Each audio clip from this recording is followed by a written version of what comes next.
Bala kitambua na bidon ou sénaté tala bidon jaune. Nyesiala qui na bidon jaune. C'est tu vois kangoya wala tu vois nyesiala kitambura la. Bale tungula ni mimi ici tambula na bidon na mboko chizo. Donc ala kinangwa pe ala londo na mbagi wala kitambura na bidon ti ginguzo. Bidon mbagi ti galabo ta ko mbagi ti sinistre. Donc ala ga jusqu'à na mbagi ti sika ti gingu. Ti gingu. Mbati na mbagi ti sika. Oui, c'est parce que depuis Ingaïcha Iratengo, encore à des Canadiens, tu n'as pas gagné cap, c'était comme ça que Magabango, tu n'as pas gagné si tu as gagné moi du Bangladesh. Donc à la Londres, on n'a pas gagné Galaba, on a dit 8e en la gage jusqu'à pas gagné Sika, ti Gingu, ti Sodeka, soit eau potable, bâti Sénita familiale. Effectivement. D'accord. Ok. Et puis soit la Sara, ça que Binala ou la Bilango ko la Sara, kekere kingwa ki gana bagi kala ka wala nguna ki ga karumo. Nguso na bidon so mo bana mboko nguso ça fait 40 litres suffit tene. Utiliser na ti 2-3 jours après. Soit gimbati la sola. Demi encore gati gimeni après demi ki gimeni ainsi de suite continuer qu'on jusqu'à ce qu'il y ait la solution.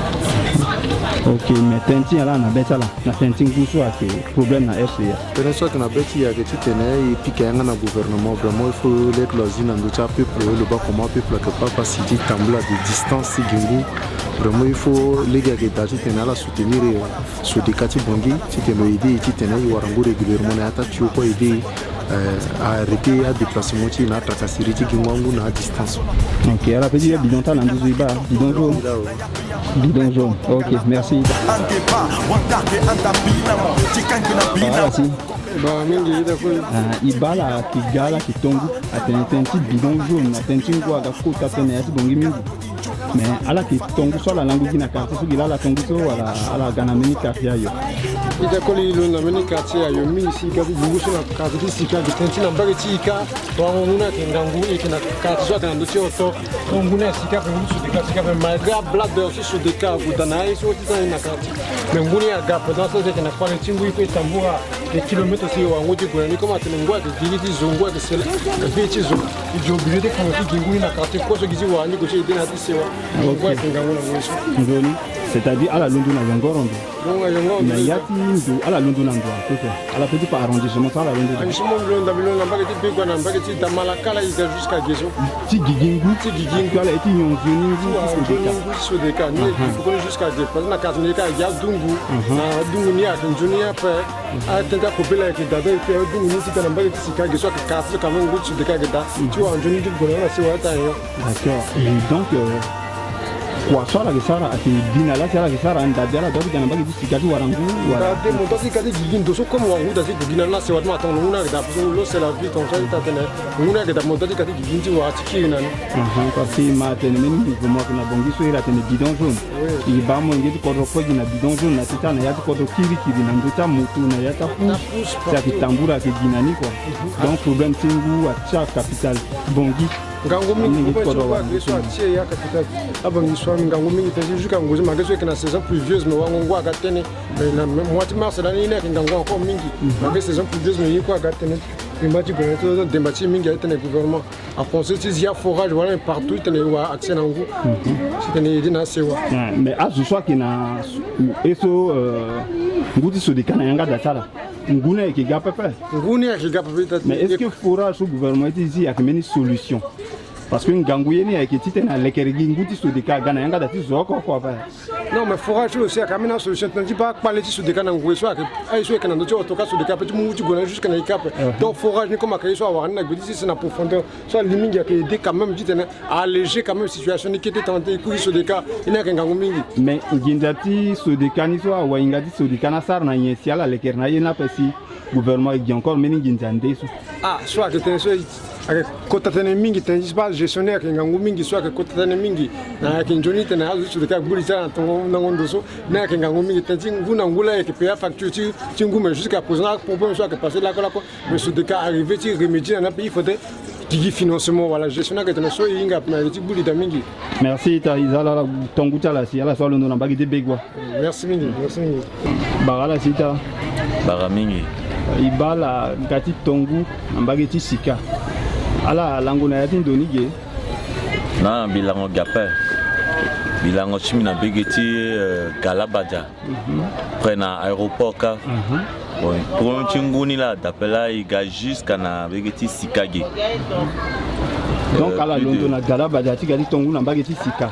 Oui. Ce qui veut dire que Ngou a Kenayati 8e arrondissement, ni 4e arrondissement. Non, Ngou a d'après. Nguni a parfois à Gapé, à Kété, à ça, Sinéka. Donc j'ai gagé jusqu'à 15 km là. C'était Warangou. Et ça réserve encore bien là.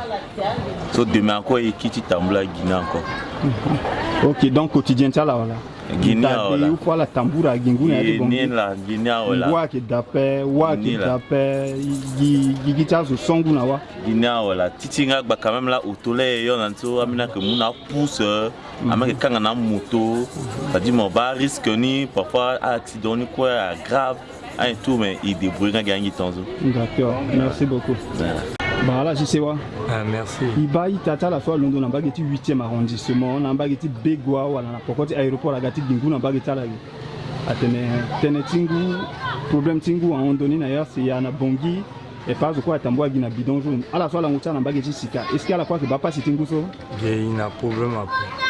Bati mingi yazo akina chua kwa kona dacha. Nila ye wangu ge quand même par rapport na. D'accord. À la tene kojo azu so gagi ya mingi. Azu so London na mena quartier gagi ya mingi. Si gagi gingu. À la base on est à la soit langue so la tene ça.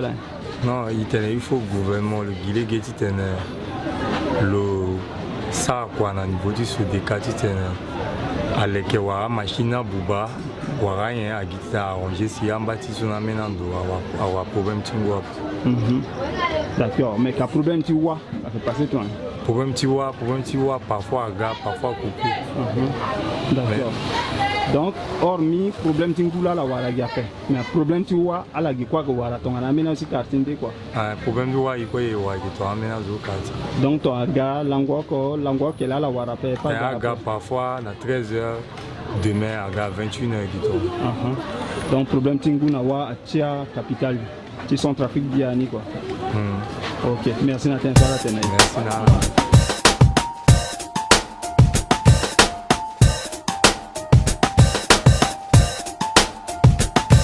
Hey yo, Waton, Nafkosi, terre natale. Je viens de cette terre jonchée de richesse mais qui est au bas de l'échelle. Condamné à souffrir, je sais, c'est la mentalité. Ils ont essayé de tout nous prendre, mais ils ne toucheront pas notre espoir. Donnons-nous la main vers le même destin, chantons tout son cœur.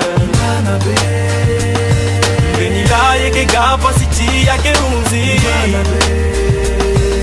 Nanila ye sambela la nabi. Be Africa ye sapenda. Donga na mama na benani. Yega sonami. Emanangia yegeda. Sisi sombilondo da. Wasinangulia yegese. Sisi sombilondo da. Emanangia yegeda. Be Africa. Sisi timila. Taïba, be Africa ti. Bongiti mon ami, aketi akebi Yeni ye diba wala zunga Fitong na la suma tangang yake Gireke bira na dima Sengo terna damati kono tonga na yama Gitene ti binamo Sedu ti la sona popti i achia Bina la gitoto loro Na ya bria mana beto tonga na toro Angeba wandake anda binamo Chikang bina binamo Gombe baraka Chikindera sewa tim binamo Taiba de mama wa nigbanda ke tim binamo Panzazu garando injo pasa tufa ina njoko deti baba bok Chingai ashoma kongo swake sarai Kituti oko, tibando oko Wato Sisi sombilondo da